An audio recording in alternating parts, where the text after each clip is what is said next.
Welcome to another episode of Dave and Kathy Unplugged. For those of you who have actually ever traveled up and down Route 95 through South Carolina, you've no doubt seen south of the border.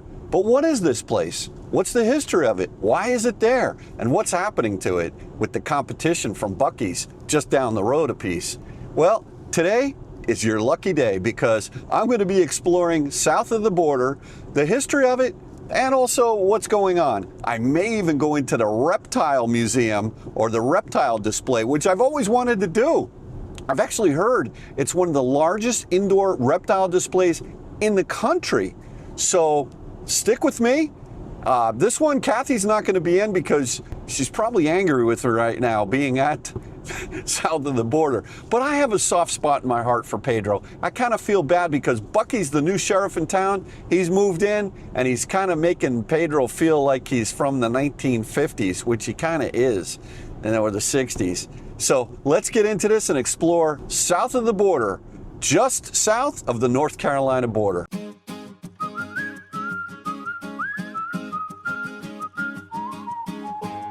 You know what time it is, Kathy? Well, I see a big sombrero in the sky. I'm thinking it's Pedro time. We are going to see Pedro. Did I miss the exit? Oh, wouldn't that be a shame? No way. You did, really? If I did, we're turning No, around. we're not. Welcome to South here Carolina. it is. 3, 2, 1. South Carolina. All right. Oh, that's a pretty sign right there. Pedro is welcoming us to south of the border. All right. So, Kathy. This is not my favorite place. Kathy. What? Now turn right, then turn right. I feel really bad for Pedro. You always feel bad. And we need to give Pedro a little coverage. I feel bad for me that you always tell me you feel bad for Pedro. So here on the Dave and Kathy Unplugged channel, we are going to highlight Pedro south of the border Now a little. turn right, then make a U-turn. Hey, stop talking there. She's bringing us. There to we go. Buc-ee's. She's trying to go to Buc-ee's. much better place. Buc-ee's the new sheriff in town, but you know what? We're going to pay homage to Pedro today, and we are going to do a little research on why he's here at Pedro all. exists. What is it all about? What he Take was you on like a in little the bit of a heyday, tour. maybe. I mean, this is America, kind of. Or is it Mexico? I'm not sure which it is. I would like to do this very quickly. This is not my favorite place. No. Although I will say, it's daylight. It's not as There scary he in is. the daylight. Look, there he is. Look at that. Hola, Pedro. I think he's all. No, I thought he was painted. He's not painted. Totally needs a paint job. Oh, and by the way, look what we have over here. Oh, Charging. What is it, like 50? Duke Energy. No, those are, I think they're 200. Okay, you can get gas here. You can Didn't get you gas try here. to get food here once and you walked out or you got sick from it? Yeah. It was some bad story. I was not with them. Listen, we're going to take our time. This is going to be an educational video. I'm going to try to have a good attitude, but if you know me, this is not my favorite. Bailey knows the dog park. She's like, yeah, Dad, awesome. I love this dog I wouldn't even park. want her in the dog park. All right, let's get into this. Thanks again. This is the Dave and Kathy Unplugged. And we are Exploring south of the border. absolutely. You need any fireworks? South of the border is a 350-acre Mexican-themed tourist complex located at the intersection of I-95 and U.S. Highways 301 and 501 in Hamer, Dillon County, South Carolina. Known for its kitschy, campy aesthetic, it's a landmark for travelers along the East Coast, often described as a blend of amusement park, rest stop, and shopping destination. Now, the origins of this goes back to basically 1949, from beer depot to tourist stop. Founded by Alan Schaefer in 1949, Alan Schaefer, who actually passed away in 2001, he was a Jewish entrepreneur and beer distributor from Dillon, South Carolina. He opened up this office here in an 18 by 36 foot cinder block building called South of the Border Beer Depot. The strategic location just south of Robeson County, North Carolina, that was a dry county where alcohol sales were prohibited, drove initial success, attracting North Carolinians seeking beer. Man, the North Carolinians, they did a lot of things with NASCAR, running all kinds of stuff. They like to have a good time. And it was all about alcohol.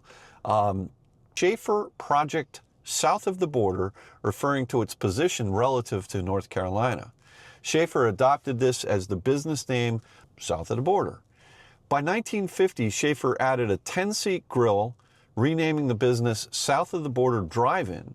In 1954, he built a 20-room motel, capitalizing on the growing number of motorists traveling between New York and Florida. Trust me, nobody wants to stay there now. Mexican trinkets and souvenirs inspired by Schaefer's trips to Mexico were introduced, marking the start of the Mexican theme. The Pedro mascot. In the mid-50s, Schaefer, he hired 2 Mexican men to work as bellboys at the motel. And guests often referred to them as Pedro, a common Mexican name. And Schaefer embraced this as the business's mascot. A sombrero-cladded, mustached caricature, Pedro became central to branding, appearing on billboards with puns like, "You never sausage a place." You're a wiener at south of the You're border. a wiener at south of the border. Right, absolutely. So in the 60s through the 80s, what ended up happening was the I-95 boom. In 1964, it was announced that I-95, part of President Eisenhower's interstate highway system, would pass directly by south of the border, with 2 exits nearby. This transformed the attraction into a major stop for interstate travelers.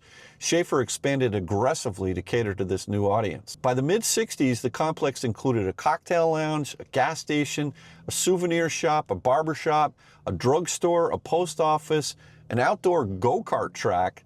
Fireworks sales began in 1962, leveraging South Carolina's lax laws compared to North Carolina's ban. A 104-foot-tall neon Pedro statue, dubbed the Big Fella, was erected, becoming a landmark. Mexican-themed expansion happened.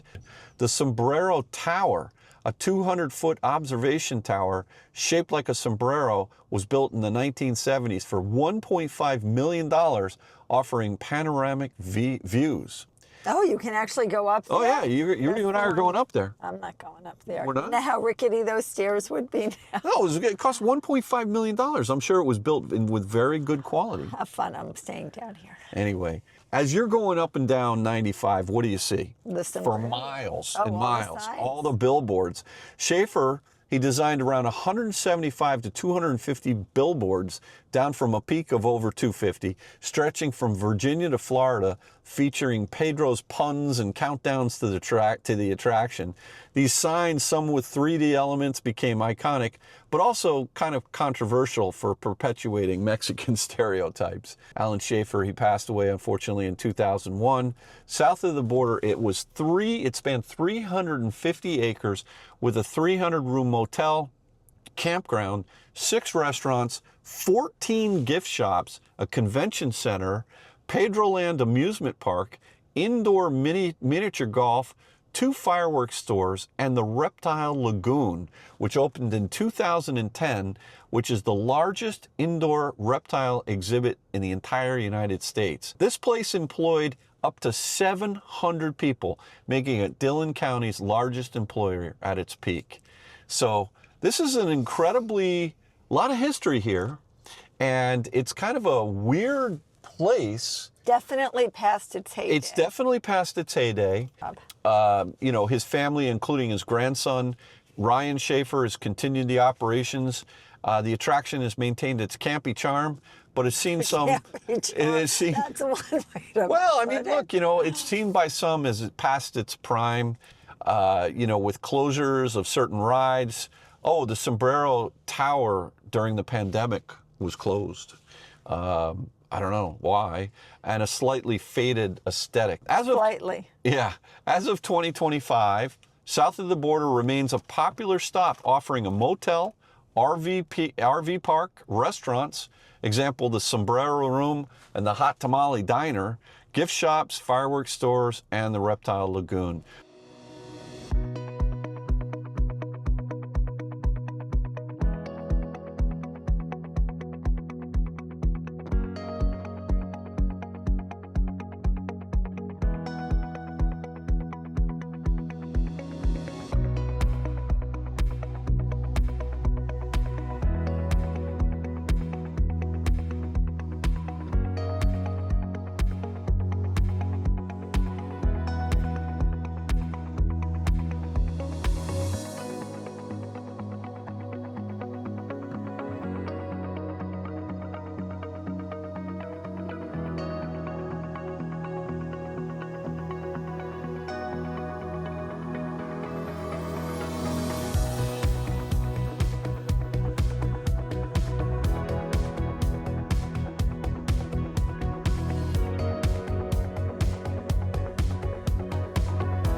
recent renovations aim to keep it relevant, though some attractions like Pedroland Park are seasonally limited.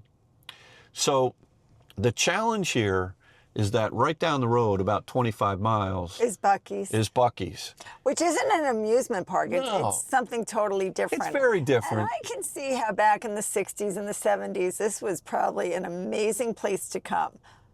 But Listen, you know, this is a piece, even though it has a Mexican theme, this is a piece of Americana.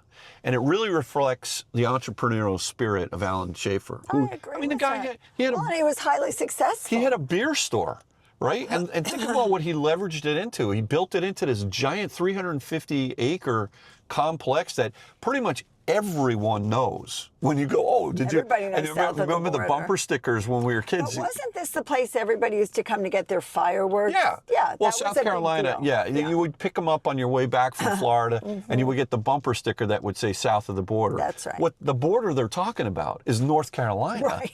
right? It's Because not the Mexican no, border. it's not. But it's kind of a funny thing, and that's the pun. Is south of the border of North Carolina, where the laws were very strict. Yeah. Right. And North Carolina or South Carolina, they weren't. So, yeah, I mean, listen, I, for one, I'm not laughing at this place. It's a little sad, but in its heyday, can you imagine when all the, the families were stopping by, when the great American road trip, let's go from New York to Miami, and you're going to stop. What are you going to do? What's around here? There's nothing around No, here. it would have been amazing. This back would be then. giving you something to look forward to. And you know what? This guy, Schaefer, what a visionary, in my opinion. Now, having said that, it's a little sad, but that's the history of south of the border. Just saying, I wouldn't bring my 5-year-old here now. I just wouldn't. Yeah, probably not. Which is why I don't even think when our kids were 5, we brought them here. Yeah. But you know what? For those of you who aren't familiar with this place, now you know all about it. Yeah, so that's And the... it's your choice if you'd like to come. Yeah, and explore. so that's the history of south of the border, why they call it Pedro. Hats off to Mr. Schaefer, who, put this thing in his family, his grandkids that are still running this. So, I wish you the best of luck. Something like this has to cost a ton of money to maintain. They're not maintaining it. I know. But they have some really cool figurines. What do you call these things? I don't know. And there is electric vehicle charging, two stations, There you go. right? All right, well, everyone, thanks again for watching another episode of Dave and Kathy Unplugged. We shall not be returning here. No, we're But you always- You feel free to. We're always returning here. And at night, when you go by this place, it's lit up. It's lit. It's lit. It's lit. Have a good one, everyone. Take care now. Bye-bye.